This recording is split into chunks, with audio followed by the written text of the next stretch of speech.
Hey, this is Frank Nieto with Vision Quest Auto. Today I'm here with my son Holden once again, and we're reviewing the 2025 Mazda CX-70 plug-in hybrid. What we'll be doing here today is talking about what we like about this car, what we don't like, how it drives, is it worth it and as a value proposition, how it compares to the CX-90.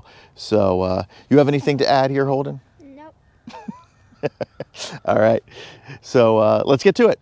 So the first thing you notice with this CX-70 is how similar to the CX-90 it is. There's some differences, and I'll talk about them real quick here. Primarily some style issues between the two of them. There's different trims that you can only get in the CX-90.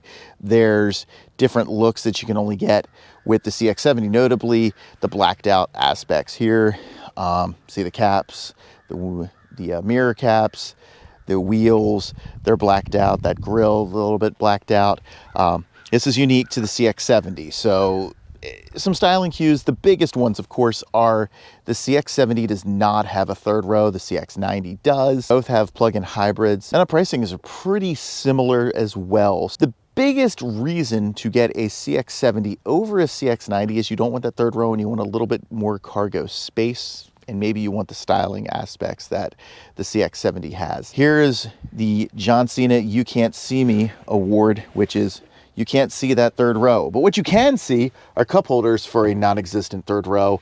You know, I wouldn't say it's cutting corners so much as saving money by not having another, a separate pieces for the CX-70. You can still reuse the pieces for the CX-90, but, you know, I'll be honest, this might just be me, but if I owned the CX-70, this would kind of bug me. Just having cup holders for a row that isn't here, it's kind of bothersome. What does not bother me, though, is this cargo space is really pretty big. That's a lot of space, and it, as I said, is a little bit more than what you get with the CX-90, just because the CX-90 does have those third row, which takes up a little bit more space. A lot of room in here. You want to jump in just to give some people an idea, Holds?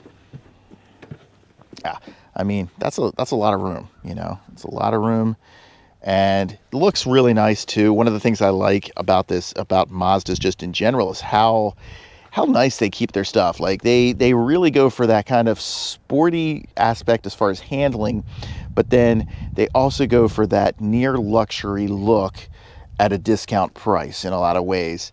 You know, you've got your sunshade, this is rubber, but it looks nice and it feels really nice. This is leather or leather-like. It's not fully padded. It's fine. It's not really, you know, like there's a little bit of padding on it, but not too much. You do have this faux carbon fiber. It feels nice. It's not, I think it is plastic, but it doesn't feel plastic. It feels more metalish. The wheel has a really nice feel to it. One of the really interesting things about this Mazda is the shifter. It's a different kind of shifter. It's not a return to center.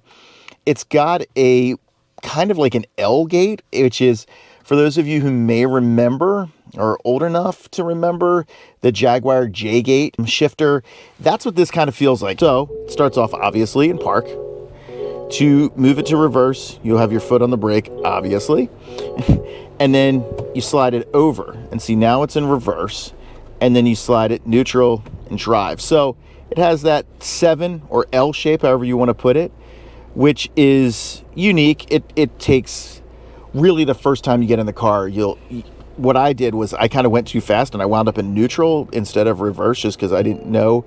But once you get it, it's just a real slow shift down. And obviously to get into park, it goes back up and over. So it's very simple to use. The infotainment screen is really nice. It's you know, if you remember, I had the Pilot recently, and I kind of dinged that because I thought it was too small for what you were looking in a car. This one's actually the perfect size for me anyway. I love the way that it's not over the top. It's not taking up too much space. It fits in really nicely. Ton of physical controls when it comes to your climate. You know, you got your heated steering wheel, heated seats, cooled seats, you know, your defrosters, all your climate controls right here sync. They're laid out fantastic. The second that I start driving, I can't use the touchscreen anymore. What I have to use is this. Now, the one thing is it's pretty easy to use. So if you want to see where you're at, you almost always start off in the map if you're an Android Auto. If you want to get over to the other screen, you just shift this over there, and there you go. And then you would shift it back. And if you want to get to that sidebar, just right over there. So again, it's just moving this in different directions. And then when you want to move up and down, you just spin this. So very easy to control.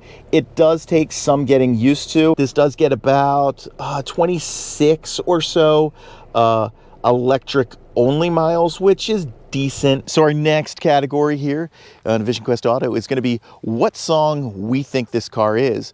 And for this week, Holden, what is our song? Imagine Dragons Thunder. That's right, Imagine Dragons Thunder. Now the reason for this is, one, it's Holden's favorite song. Two, I think of that as like the one thing that you hear when you drive this car is the kickover from the electric motor to the gas engine is very noticeable. It's got a bit of a thunder feel to it. It's not like Ram TRX level thunder, but it's a noticeable shift. It's not outlandish. It's not loud, but it's louder. That's what I think with this car. Imagine Dragons Thunder. You agree? Yeah. All right. This has it's not known for its horsepower. That's not what Mazda goes for. But it is known for their handling, and the handling on this is what you would expect from a Mazda. It's very athletic. This one, you don't feel too many bumps in the road. Like I said, it's pretty smooth. I'm not having to brake as hard on that turn right there that I had to do on, for example, the Pilot. The Pilot, I had to do a little bit more. Definitely had to brake a little bit sooner. Had to brake through that a little bit more. Had to slow down more. This just is, it drives more like a car than an SUV, and to me that's a good thing. This week, what is our ranking? On Cristiano Ronaldo's career.